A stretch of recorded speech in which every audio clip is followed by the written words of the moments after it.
560 Weather Center forecast. Mostly sunny and a high of 73. Currently 61. Next news at 8. Chicago's Morning Answer continues next on AM 560 The Answer. Now, from the Signature Bank Studios. Insert Democrat socialist here. Runs the Democratic House floor for 30 plus years running. He's promising this and he's stealing that. Where can you get that kind of money? He's using your house like his own piggy bank. You ought to know by now. You can pay off your house here in Illinois, but you can never keep up with the taxes. Oh, how it's always been the plan to have a taxpayer pay, no doubt. Not a matter of if anymore, but when.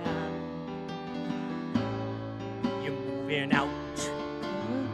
I said, when you're moving out. Top of the morning, Dan and Amy. That song means it's time for theme music. Means it's time for a weekly conversation with Ted Dabrowski, president of Wirepoints, wirepoints.org, all things Illinois policy related. But before we get to Ted, we heard from John Taffer yesterday about Kamala's USSR onomics. Still trying to figure out if I like Kamala-unism, comma-unism. Kamalonics. USSR-nomics. Yeah. I don't know. I'm still workshopping. Anyway, heard from John Taffer about that actual practitioner in entrepreneurship in the free enterprise system, opening and running bars and restaurants, not to mention turning them around on his popular show, Bar Rescue. Charles Payne, Fox Business, also had an instant reaction to the rollout that was and is worth hearing, because really this is a study in economics that's applicable at the federal and or state and local levels. They are infatuated with some sort of big government, knows all, does all, can provide all, and they are not fans of the for-profit motivation or capitalism, because it's not even about economics about them. They've got to wrap it in the veneer of economics. It's always about control. They want to control. They want to be able to pick winners and losers and also be able to punish those losers. When they talk so vitriolically about companies, to David's point, last time Kroger reported their earnings, their profit margins went down from 3.5% to 2.9%. Now, I don't care what definition of gouging you may have. That's not it. I don't care what anyone says. 2.9% ain't gouging. By the way, they have tens and tens and tens and tens of thousands of employees. And America's got to decide. You know, I know this is sexy, it might be sexy, sounds fair to younger people, but you have to really understand. The one thing that people need to look at is when President Biden and Vice President Harris talk, one thing they keep talking about is how quickly America rebounded, how it's doing much better than its rivals. Now, they want to take credit for it, but we have been the best economy in the world since the late 1800s. We ushered in American-style capitalism. So they didn't do anything special, but the question is, if we are so great, why do you want to change us? Why do you want to change all of the things that made us the greatest country in the world? Why?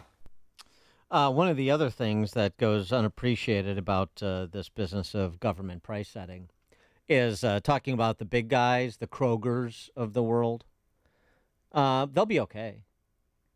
They'll be okay under central planning. What'll happen is that the local grocery stores, the mom and pop stores, they get rolled up. Right. They can't make it. They get bought for a song by the big boys, and then, like you've seen with the backdoor takeover of the healthcare industry by the government. So all those small insurers get rolled up, and so you have essentially an oligopoly that's government-backed in the health insurance market. Well, that would be the same thing in the grocery market, ultimately. Or at least, maybe not ultimately, but that would be a middle step. And then you get to, well, formal government takeover administration, like BLM Branded wants to do in Chicago. And that's when people start to starve. Ted Dabrowski, thanks for joining us as always. Appreciate it. Good morning, Dan. Good morning, Amy. Thanks for having me on. So, I mean, what we're seeing from Kamala's USSR onomics is nothing different than we see on a daily basis in Chicago. In fact, we're much further down the road. She just wants to impose price controls on private operators. Brandon Johnson's already taken us down the road to have our own grocery stores city-owned and operated. Yeah, I mean, why set prices when you can actually just own the damn stores, right, and Sure. then do it directly? So you're absolutely right. I mean, that's one of the reasons why the DNC convention is here, because we are the model for what they're looking for. And I know that Johnson and Pritzker would love to perfect it. They don't get to do it exactly the way they'd like, but it's, what Milt said earlier, all this stuff is all about, and other comments that have been made, is you've got an economy that, these aren't professionals that run our economy here.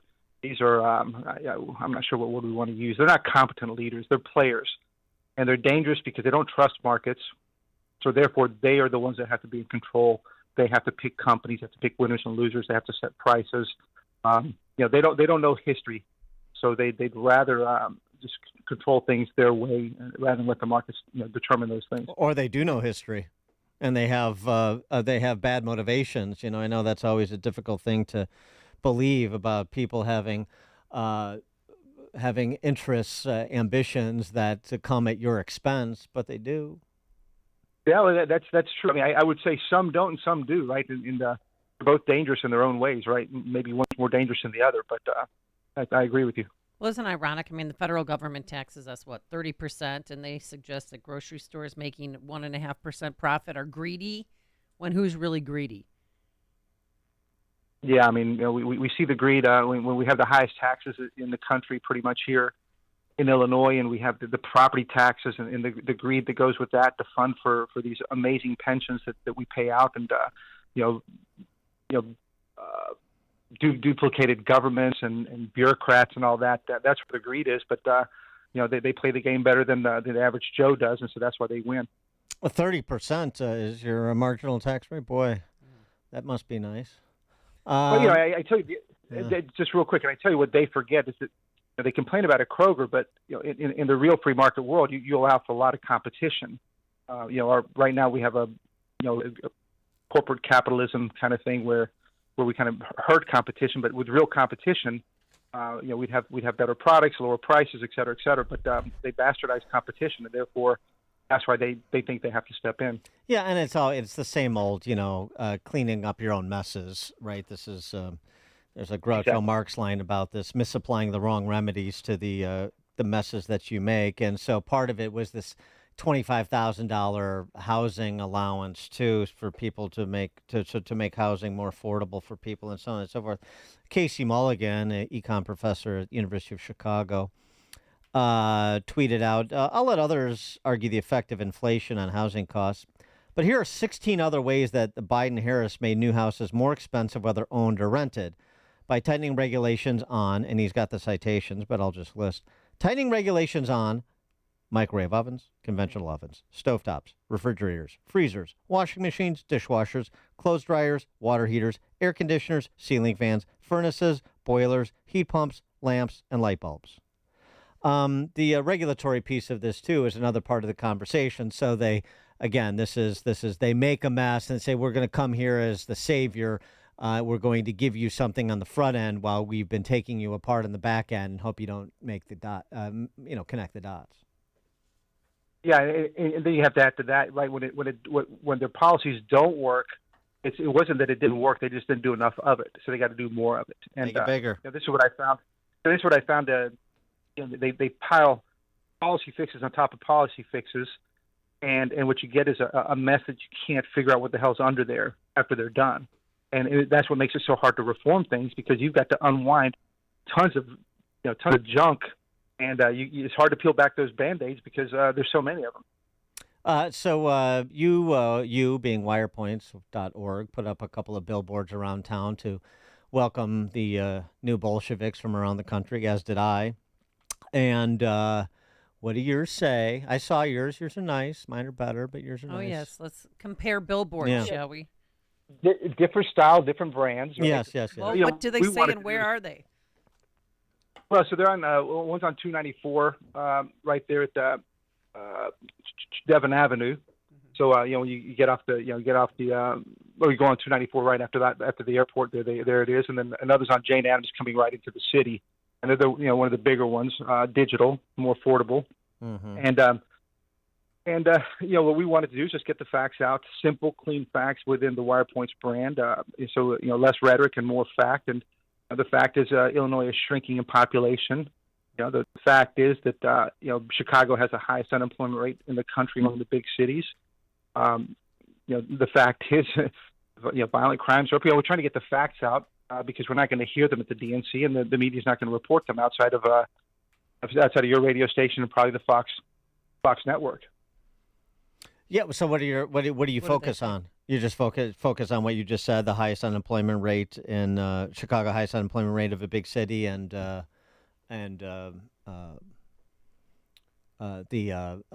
population exodus. Well, yeah. So we've got, for example, Pritzker saying that we don't have a population problem, that we're actually growing. We're growing. He's saying that he keeps countering the IRS data and the U-Haul data, and so we put it out there. Just in the last 3 years alone, we've lost 241,000 people. In that same period, Texas and Florida have gained 1 million people. So it's a big deal. The other thing that is important is under Pritzker, gas taxes have doubled. People are ticked off about that, and many of them have no idea that it was Pritzker who doubled the gas tax in 2019, and then added an inflation component to it, so it goes up automatically each year without a vote. Another big fact we put out there is today we have 85,000 fewer people employed in Illinois than when Pritzker took over. We're shrinking in terms of people working, and that's a disaster when you talk about ordinary people. By contrast, you got Texas that's added 1.4 million people to its employment rolls. So you've got massive growth elsewhere. We're shrinking here, and of course Chicago, where the DNC is, highest jobless rate in the country, and if you take it to blacks, it's the highest in the country for big cities. So we are not doing anything that the DNC and those guys say that we're doing in terms of Democrat policies helping ordinary people. It's the exact opposite here. It's the exact opposite. People suffer, and it's why they leave. It's we have 400,000 fewer blacks in Chicago right now than we did 30, 40 years ago. That's a massive number. I saw Sean Fain, the head of the United Auto Workers, doing his routine yesterday, and it really is a routine with his little T-shirt and his Workers of the World Unite rap yesterday at the DNC. But UAW has some issues with this workers' paradise called Illinois. Stellantis, they're preparing to file grievances and potentially strike out Belvedere Way. What? In Illinois? Worker paradise? What? Well, yeah, this is one of the big deals that Pritzker was trying to help orchestrate with Biden and with the UAW and the Stellantis, trying to bring this Stellantis plant closed. How long has it been now? It's been a little bit, but they closed, lost a lot of workers, and so they renegotiated to reopen that thing with Pritzker money. Let's call it that. Pritzker has a $400 million fund that was created for him to bring big deals into Illinois. It's not clear. They've not said what Pritzker offered Stellantis, how much, under what it looks like. And we've been trying to get that. We've been following for that. We get nothing. And but now it looks like things aren't happening, and you've got the union guys a little upset about that. So we'll have to see where that ends up. But the big deal that was promoted and sold hasn't broken ground yet, it looks like.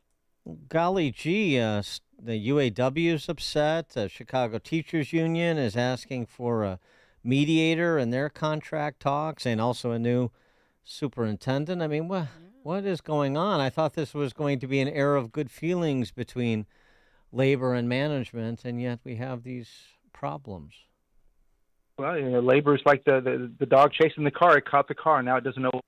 That's precisely the point that CTU and CPS. I mean, they are it, right? I mean, it's not like they're used to being the guys that bullied the administration, but now, Johnson's there, and so what do they do now? Nothing. They're in full control. Full control. Nothing a check for $50 billion and 3 cents can solve. Just write the check, right?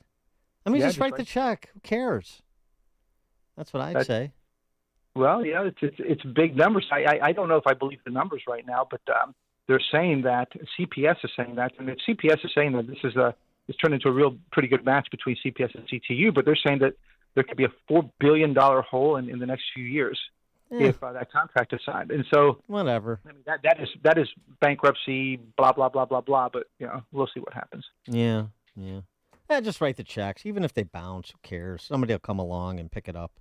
And so what? Remember? No, Stacey Davis Gates, $50 billion and 3 cents. $50 billion and 3 cents. Mm-hmm. Yeah. Ted Dabrowski, President of Wirepoints, wirepoints.org. You can enjoy the wirepoints.org billboards welcoming the Bolsheviks to town for at least the next week, right, Ted? 2 weeks, yeah. 2 weeks. Wonderful. Ted, thanks as always. Thank you, guys. You're the best, and he joined us on our turnkey.pro answer line. Connect with Dan and Amy using the AM560 mobile app. Download it today at 560theanswer.com/mobile. Support our police and hire the police to personally protect you.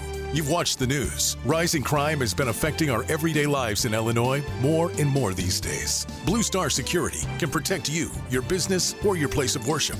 Blue Star Security is the only security company in Chicago with over 900 off-duty police officers, all W-2 employees. I'm Anthony Varchetto, president of Blue Star Security and a 20-year law enforcement veteran. The Blue Star team is made up of over 900 state-certified active and retired law enforcement professionals.